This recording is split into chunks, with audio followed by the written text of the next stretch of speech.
It just hurts to lose, man. And I don't care if you're the 7 seed, 6 seed, 5 seed, 1 seed, because I've lost at all of them damn near. And it stings, and it hurts. Just sucks. Yeah, I wish I could have played a little bit better. I think if there's one word we could use to describe what we just witnessed, it's absolute and utter shock. I don't think any of us expected the Washington Commanders to be able to come in and completely destroy the Detroit Lions on the road. I mean, if you just take a look at the entirety of this roster, the entirety of their coaching staff, both their offensive coordinator and defensive coordinator are in line for head coaching positions following this week. You can make an argument that their wide receiver core is stronger, their offense is more prolific, their defense is more prolific. They clearly have a better regular season record, but when time came to actually play the game, the Washington Commanders shocked the world. Now, before we get to this video, I wanted to say that I'm going to make sure I give the Washington Commanders their flowers, because I feel like bagging on the Detroit Lions in this particular instance is very low-hanging fruit. Before we get to the content, make sure you drop like, subscribe, and turn on our notifications to get the latest and greatest NFL news to your device. And now that we get all that out of the way, break!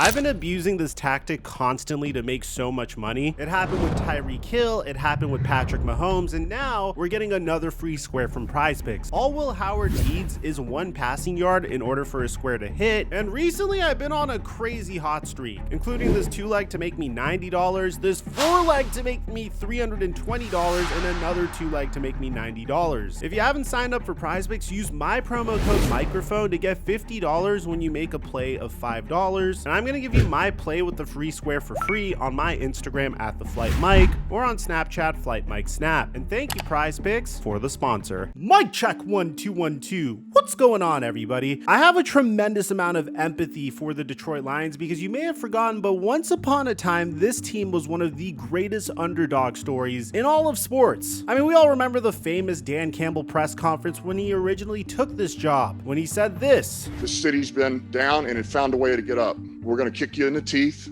All right. And when you punch us back, we're going to smile at you. And when you knock us down, we're going to get up. And on the way up, we're going to bite a kneecap off and we're going to stand up. And then it's going to take 2 more shots to knock us down. And on the way up, we're going to take your other kneecap and we're going to get up. And then it's going to take 3 shots to get us down. And when we do, we're going to take another hunk out of you. Before long, we're going to be the last one standing. And for the most part, that wasn't necessarily the greatest received press conference. I mean, you talking about biting kneecaps and stuff like that. Last time I checked, I mean, it's a metaphor. I'm taking it literally. Why should I? That's the most bizarre press conference I've ever seen. I'm just looking at it and I'm like, damn. I mean, that's Bounty Gate kind of stuff right there. I mean, what the hell is going on here? I represent the city. We get up when we get knocked down. Well, the Lions haven't. The Detroit Lions, ladies and gentlemen, has won 1 playoff game in 63 years. And there was a huge question of whether or not Dan Campbell would be able to turn this team around. And if you really think about it, many head coaches attempted and many head coaches failed to make the Detroit Lions a legitimate power in the NFC North. But throughout the Dan Campbell era, they went from underdogs to juggernauts, being the best team in the NFC in a loaded NFC North. But unfortunately for the Detroit Lions, the NFL playoffs have not been kind to the NFC North. I mean, if you just take a look at the win-loss record of the entire division, it's really astounding. The Detroit Lions finished the season at 15-2. The Minnesota Vikings finished the season at 14-3. The Green Bay Packers finished the season at 11-6. And you still have the Chicago Bears, who are really close to becoming contenders in that division as well. But at the very conclusion of the season, when the Minnesota Vikings faced off against the Detroit Lions for the right to be the first seed in the NFC in a game that the Detroit Lions won, Dan Campbell said something that completely shifted the narrative surrounding the Detroit Lions. Great seeing. I'll see you in 2 weeks. Might see him in 2 weeks. And man, this couldn't have aged any worse. I mean, we all know what would happen to the Minnesota Vikings. They'd get eviscerated at the hands of the Los Angeles Rams in the wild card. Kevin O'Connell couldn't defeat his mentor Sean McVay in the wild card. Sam Darnold was seeing ghosts once again. Seeing ghosts. But surely the Detroit Lions wouldn't have the same issue, right? Because they were facing off against the Washington Commanders. The Washington Commanders weren't even the best team in their own division. They were on this incredible Cinderella run led behind Jaden Daniels, whose best weapon was Terry McLaurin, and then really didn't have many weapons aside from that. If you really take a step back and look at Jaden Daniels' offense, who does he really have aside from Brian Robinson Jr. and Terry McLaurin? He has De'Ami Brown, who, by the way, I don't know if you've heard, but Amon-Ra St. Brown hates De'Ami Brown for being drafted before him, famously saying, "The Commanders, they got a guy before me over there. I believe his name is De'Ami Brown. I don't know how many catches he had. You guys can probably tell me that. Or how many yards he had, but I don't forget things like that. You know, I see him across the sideline from where I'm standing during the game, and I'm gonna give every team hell."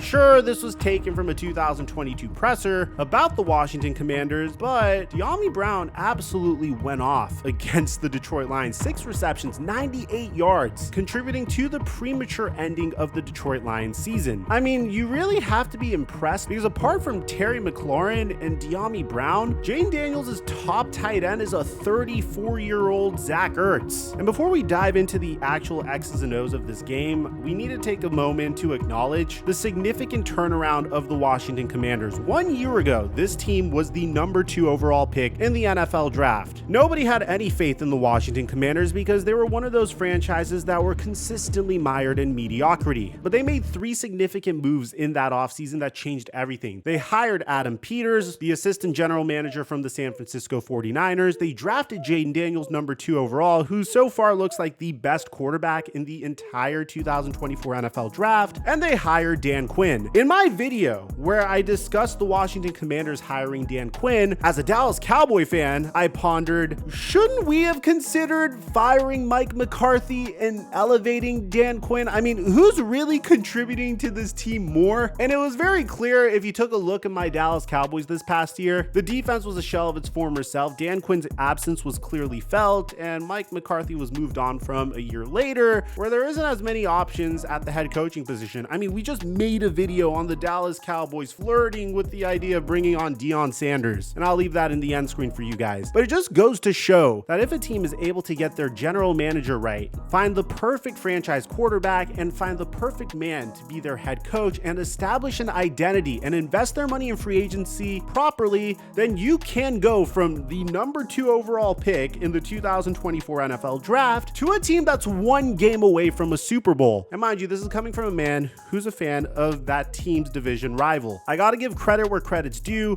The 1-year turnaround of the Washington Commanders is exhilarating to witness and also frustrates me as a fan of a franchise that clearly has no idea what they're doing. In the offseason, the Washington Commanders had a plethora of cap space, and we've seen teams enter an offseason with a brand new head coach and a lot of cap space before. Like the Miami Dolphins a few offseasons ago, they decided to trade for Tyreek Hill and then signed Teron Armstead to protect Tua's blindside. But the Commanders took a different approach. They signed veterans like Zach Ertz and Bobby Wagner and Austin Eckler. Then they decided to bring in Tyler Biadasz from their division rival and Dorrance Armstrong. They brought in Marcus Mariota so he could serve as a mentor to Jaden Daniels. They also brought in Dante Fowler. There were so many defensive players that defected from the Dallas Cowboys defense and just followed Dan Quinn to the Washington Commanders. It's truly remarkable how he was able to change the culture of the Commanders. And offseason additions aside, when you watch this footage back, it's almost hard to remember that this is Jaden Daniels' first year in the NFL, and he's handling these moments like a 6-year veteran. He converted on 80% of his 4th downs and was perfect in a game versus the Detroit Lions. But mind you, the Detroit Lions were so good that not only did Jaden Daniels need to be perfect in order to beat the Detroit Lions, he also needed to count on the Detroit Lions shooting themselves in the foot, and alas, they were able to do that. I understand that a huge part of the Detroit Lions brand of football is Dan Campbell loves to take risks and run up the score. Looking over this game, it's very difficult to point out one major turning point of this entire game. In the middle of the second quarter, Jared Goff not only throws a pick six, but one of the most controversial moments of the game came in this particular moment. Jared Goff would take a helmet-to-helmet hit as he's trying to defend the pick six, and in my opinion, I think he probably suffered a concussion. I don't know how he was let back into the game because the rest of the game he did not perform well well at all whatsoever. He threw multiple interceptions throughout the rest of the game, and obviously as fans that are sitting down and watching this game, it's easy to just say Jared Goff choked, and this is why the Rams traded for Matthew Stafford, because Matthew Stafford wouldn't make these types of mistakes in this game. But one has to wonder how significant this particular hit was on Jared Goff, just looking back at it over and over and over again. The Lions had multiple opportunities to win this game despite this hit, and I think they officially ran out of opportunities in the beginning of the fourth quarter. Another 4th and 2. The Washington Commanders are up by 3, and it seemed like they were gonna go for it. I was yelling at my TV why they wouldn't just take the points. How could they decide to go for it on 4th and 2? They struggled to get into the end zone on 3rd down. It didn't seem that much promising for them to do it on 4th down. But alas, Dan Campbell and the Detroit Lions helped the Washington Commanders out in a mistake that clearly lost them the football game. Having 12 men on the field in a divisional round matchup coming off of a bye week is absolutely insane. This turned this game into a 2-score game, and when the Detroit Lions came out once again, they decided that they were going to bank on another trick play, which, don't get me wrong, some of their trick plays did hit in this game. That Jameson Williams reverse earlier on in the game that scored a touchdown and resulted in a touchdown celebration that might get him fined clearly worked earlier on in the game. But banking on a Jameson Williams trick play twice, especially when you're down by this much, is just foolishness. And I don't know who I'm pointing the blame finger at the most. Is it Dan Campbell or Ben Johnson's fault for calling this play, or is it Jameson Williams for actually throwing this football? The Lions decide to run a play that features Jameson Williams throwing the football, and Jameson Williams doesn't throw the football away. He throws it into double coverage and he gets intercepted. And a huge part of me as I was watching this game was wondering if the Washington Commanders won the game or if the Detroit Lions lost themselves the game. And in my opinion, and this is nothing against the Washington Commanders, if you just take a look at both rosters on paper, the Detroit Lions should have easily won this game. That's no disrespect to the Washington Commanders, but the Washington Commanders were better coached, the Washington Commanders were clearly more prepared, and the Washington Commanders didn't turn the football over 4 times in one game. You can't win a playoff football game if you're turning the football over 4 times, unless if you happen to be facing off against Brandon Staley, of course. So at the end of the day, who are we pointing the blame finger on for the Detroit Lions losing way quicker than they should have? Well, I'll let Dan Campbell answer that question.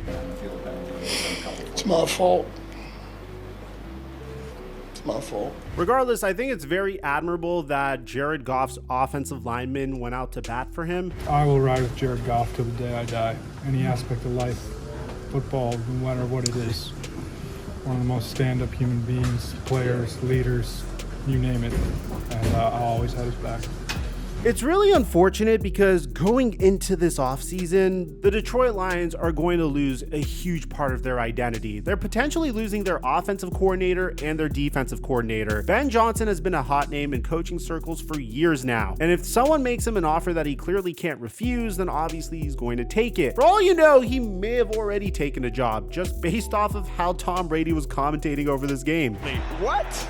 I've never seen that in my life. Aaron Glenn is also a huge name in the coaching carousel, so there's questions about the Detroit Lions' future moving forward. And it's really a shame because I really admired how gutsy this team was, and I was really rooting for them. 1, because I wanted my NFC East division rival to fail, but 2, because the Detroit Lions were a really cool underdog story. But their over-aggressiveness ended up shooting themselves in the foot, and their lack of preparation ended up losing themselves the game. And it's really unfortunate because once you get to this point, one has to wonder, how do you improve from here? The only thing that comes to mind in this particular instance is if Aiden Hutchinson was fully healthy, this game would have gone in a different direction. But apart from that, I don't know if the Detroit Lions are going to be significantly better next year, unless if by some miracle they're able to retain both their offensive coordinator and defensive coordinator. At the end of the day, I don't want to take away credit from the Washington Commanders because I think their turnaround is something that I frankly am very jealous of. But a part of me really wanted to see Dan Campbell get the job done, but they played way too sloppy to ever get the job done. Let me know in the comment section down below, what do you guys think about all this? If you're a Detroit Lions fan, I'm terribly sorry. And if you're a Commanders fan, I congratulate you because it's awesome to be in the NFC Championship. I mean, every team in our division made it into the NFC Championship except the Cowboys since 1995, so congratulations. Speaking about the Dallas Cowboys, they're thinking of hiring Deion Sanders, which I think is one of the most Jerry Jones decisions you could ever make. I have a whole analysis on it, and I'll leave it in the end screen. And aside from that, I'm your boy Mike, and I'm dropping our mic until our next upload.